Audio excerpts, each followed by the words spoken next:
Hi everybody, welcome to the Bible study. Today we are going to learn about the miracles of Jesus, which is one of the series, and we are going to learn about 10 leprosy men. Let's dive in. We are in Luke 17, chapter 17, verses 11 to 19. Jesus heals 10 men with leprosy. And we have to know that leprosy, it was very bad in that time. And even right now, I never heard in this time, but in that time, they had to go pretty much outside the city, with leprosy, because it was contagious. And imagine there are 10, either they got it from each other. I don't know how they got it. We don't know. But it was a it was, and it is a very, very bad disease, contagious, and ends up even losing the flesh, the limbs, losing fingers, toes, you name it, even nose, like that. So, and they tried to wrap it around all these gauze, wrapping gauze around, and they couldn't come in the city. So they were forbidden to come near the city because they don't want to have like all this epidemic of leprosy. Now, Jesus is passing by. Say that to yourself. When you are, maybe you don't have, well, you don't have leprosy, but you have other things. You have other sickness, other diseases, other situation. Jesus is passing by. He was, verse 11, now on his way to Jerusalem, Jesus traveled along the border between Samaria and Galilee. Jesus is passing by. He goes from one place to another. So he had to go. So it's pretty much outside where these leprous men with leprosy they were. Imagine they will be like the begging for food, and people will run away from them. They cannot get food, water, clothing, nothing. Who wants to go beside them because they don't want to get that? So they were more like outcast people, right? So Jesus, verse 12, as he was going into a village, 10 men who had leprosy met him. He's passing by. I love when Jesus passed by. I want him to pass by me as many times, even though I have situations or not. I love that. And these 10 men, they knew who he was. They heard, even these like outcast people, they knew who Jesus was. They stood, we continue verse 12, they stood at a distance. They would not go near Jesus. They stood at a distance. Because usually with Jesus, lots of crowd was following him around. And most of the time he had his disciples around him. Why they stood at a distance? Because they knew they could not go further towards him. They didn't want to scare him away.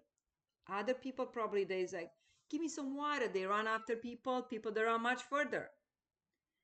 Give me some food. They run after people, that has leprosy. You're going to run as fast as you can just to get away from them. And this time they learned a lesson. They stood at a distance because they knew that if they go any further, he may run away. But that Jesus will not do such thing. Jesus is passing by, he will not be at a distance. But they stood at a distance. They will not come and beg him for anything like at his feet, like other people would do. They stood at a distance. And verse 13, and call out in a loud, we got to know this, in a loud voice. So they were at a distance. I don't know how far they were, maybe 20 feet away. But because of that, they stood at the distance, but they were calling out very loud, in a loud, loud voice. Why? They want to make sure Jesus will hear them. So they were like outside, like more like standing far away, I would say, at a distance. But they were yelling with a loud voice, Jesus, Master, have pity on us. They knew it's important to know who Jesus is, no matter your situations. They knew who Jesus was. And they were calling from the distance with a loud voice, make sure they were heard. Jesus, Master, have pity on us. Whenever you are, even you are distant from Jesus, if you call upon Jesus with a loud voice, sometimes you don't even have to say loud, he will hear you. Call on him and say, Jesus, have pity on me. Save me. Avenge my adversary. Heal me from leprosy. Heal me from heart disease. Heal me from diabetes. Heal me from whenever you have kidney problems. Heal me. And for sure, Jesus heard them. Let's go next. When he saw them, he said, he didn't say that, didn't even touch them, didn't say that you are healed or you're not, or whenever. He didn't say nothing. When he saw them, because they were loud, Jesus, have pity on us. Master, have pity on us. When he saw them, he said, go show yourself to the priests. Why he would say such thing? Because they were like with leprosy. Why they will go and show to the priest with leprosy on? This is the key. They have to have that much faith that if they knew who Jesus was, if they knew for sure who Jesus was, they will follow his directions. If they have faith. And then think about, hey, I have leprosy. How am I going to show myself to the priest? The priest will run away from me. But they had to have that faith that they were healed in order to go and see the priest. And not just that, the priest knew they considered unclean people. They were like outside the city. The priest, they knew who they were. So there'll be their testimony to be shared with the priests as they went, in faith, just to make the step out, that means it's faith. So as they went, they were cleansed because they had that faith. Their faith cleansed them. As Jesus said, go show yourself to priests, they had to have that much faith in order to be cleansed. And they were. All of them, all 10. As they went, they stood up and they went towards the city to see the priest. They were cleansed. Wow. As you have faith in God, whenever you are sick somewhere, it could be contagious, may not be, and you're like an outcast, and Jesus is passing by, and you are with a loud voice asking to be healed. They didn't ask to be healed. They will say, have pity on us. And when Jesus will tell you, go and show yourself, go and show yourself to the church or to the doctor, and as you go, you have to have that much faith. You get healed. And so many, I heard so many testimony as they went, when they got to the doctor, this is like, I don't know, we can't find neither like the lab results, they were like perfectly well. We can find nothing, no trace of cancer in you. We can't find nothing because they had that much faith to go and show themselves. Or they go to the church, they pray over them. They share their testimony, what happened. It's very important to share your testimony when God heals you. Verse 15, one of them, then, when he saw he was healed, came back, praising God in a loud voice. They were in a loud, that he was in a loud voice, asking Jesus to have pity on him. Now he has a loud voice, praising Jesus, praising God in a loud voice. What we learn from here? And also, what happens, verse 16, he threw himself at Jesus' feet and thanked him. And who was he? He was a Samaritan. Samaritan do not get well with Jewish people. They were considered like a lower part of society. They will not get nearby their or through their cities. They will not, Jewish will not go near. He wasn't a Samaritan, and they were considered like the lowest part of society. And there he was. He threw himself to Jesus' feet and thanked Jesus for that he was healed. Now he can go in the city and he can work, he can have a family, he can live a decent life. One of them, I was going to underline this. One of them, one of the 10. So 9 kept going. One of them came back when he saw, he's like, I'm healed. Came back and threw himself to the feet of Jesus and thanked him. Wow. What we learn from this specific passage, God heals you. You have to have faith to do what he tells you to do, follow directions, and give thanks. Share your testimony. Give thanks to God for what he did. Give thanks. Next. Verse 17. Jesus asked, were not all 10 cleansed? Where are the other 9? He expected all of them to come back and give thanks. They were happy, joyful, going to the city to see the priest. The only one came, it was just one of them came back. Wow. 18. Has no one returned to give praise to God except this foreigner? Because it says Samaritan, they were like,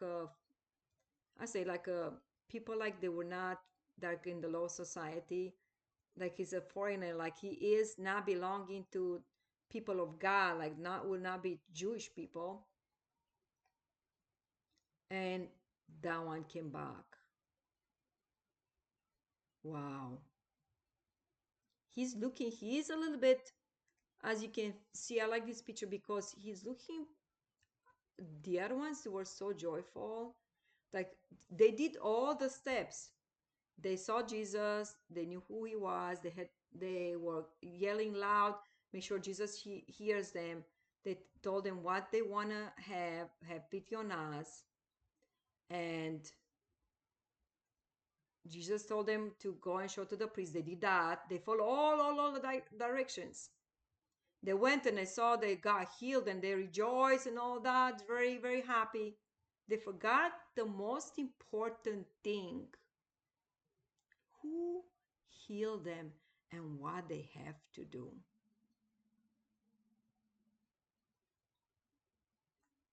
They forgot The most important thing. Sometimes we get gifts from people. I'll say this is more like a gift to be healed completely, but that was like a very rough. Leprosy is very, very hard to get ready for the life. Who will cure you, especially that time from leprosy? They forgot the thing. The one who give gifts, you have to thank to that one. You are happy for the gift. You embrace the gift. You want it so bad. You have it. But you forget to give thanks to one who gave you the gift. For example, we have our children are gifts from God. So many people cannot conceive and have children. They're barren. But God gives it to you, maybe in difficult circumstances, and you end up having children. Don't you need to give thanks to God for that? That He gave you the children? The children are a gift of God. Don't forget that. I'm just saying, like now, the gift of Jesus, even healing is like a gift. It cures you. Go back and give thanks. Or for a nice, good husband that you pray for so long, and God gives you to him as a gift. It's a gift of God. Don't forget to praise God for that. Don't forget to give thanks to God for that. Or maybe other gifts. I don't know. A new job, a good job, a new business, a good business. I don't know. I'm trying to say like a house that you never had before. Don't you need to give thanks to God before you even enjoy the house? Give thanks to God. You made it probably all your life. You've been in an apartment building, paying rent. Now, finally, you yell to God like with a loud voice, help me, help me, help me. God helps you, passes by, helps you in everything that you needed. You got a house and you forgot to give thanks to God. That's pretty sad. It's what we're going to get from this specific passage. That's why I want to have this. Don't forget, whenever God does to you, don't forget to give thanks to God and share your testimony with others. I'm going to tell you what God did to me. You know, it happened that this and this and this, and all of a sudden, God turned the things around and worked in my favor. And here I am. So, and then, okay, then verse 19, the last one. Then Jesus said to him, to the Samaritan who came back and gave thanks to him, to God, he threw himself to his feet, like, wow, this is the best gift I ever got. Look at that. Rise and go, because he was thrown at Jesus' feet. Rise and go. Your faith has made you well. So, as you gave yourself, throw yourself to the feet of Jesus and thank Jesus for what he did, you can rise and go because you had that much faith that you got healed or made you well or whenever the situation was. Wow. I hope you enjoy it as much as I enjoy it. Till next time, I say goodbye. Goodbye now.